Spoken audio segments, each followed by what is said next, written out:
আসানসোল জামুরিয়া বাজারে গতকাল রাতে একটি কাপড়ের দোকানে ভয়াবহ অগ্নিকাণ্ডের ঘটনায় এলাকায় ব্যাপক চাঞ্চল্য ছড়ায়। গতকাল রাত 1টা নাগাদ জামুরিয়া বাজারে চন্দ্রা শ্রী নামে একটি কাপড়ের দোকানের 3 তলায় আগুন দেখতে পায় জামুরিয়া থানার পুলিশ ও দমকলে। খবর দেয় স্থানীয়রা।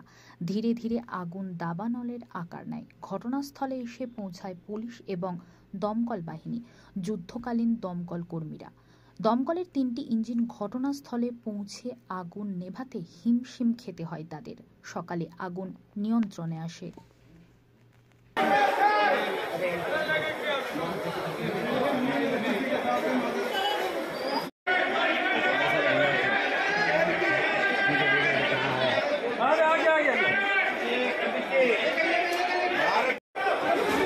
बिल्लू टॉर्च जला है, बिल्लू टॉर्च जला।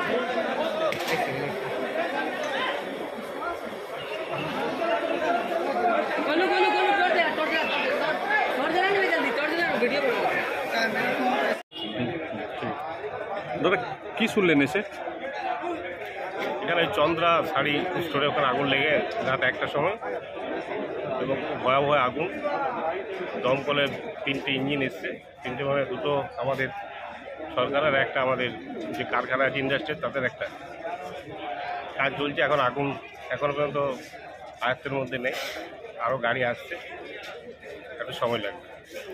কিন্তু তো আমরা জামুরিয়াতে একটা জিনিস দেখেছি যে আগুন লাগার পর হয়তো রানীগঞ্জ নাহলে আসানসোলকে আমাদেরকে খবর দিতে হয় এই আগুন নিবানোর জন্য। দীর্ঘদিন থেকে শুনে আসছে যে জামুরিয়া একটা ফায়ার স্টেশন হবে, কিন্তু এখনও পর্যন্ত হয়নি।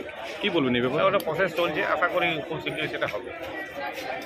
আমরাও লেগে আছি এবং আমরাও চাই, আমাদের এটা দীর্ঘদিনে আমাদেরও দাবি আছে যেটা ফায়ার ব্রিগেড এখানে করার, এবং তার জায়গা সব কিছু দেখা হয়েছে, সব কিছুই আছে। কিছুদিনের মধ্যে আশা করি সেই কাজ করব। এখন আগুনের পরিস্থিতি কী রয়েছে? এখন আগুনের পরিস্থিতি উদ্বেগজনক আছে। চেষ্টা চলছে এখনও, দমকল ব্রিগেড সব আছে, চেষ্টা করছে, এবং আরও গাড়ি আসছে আসানসোল থেকে।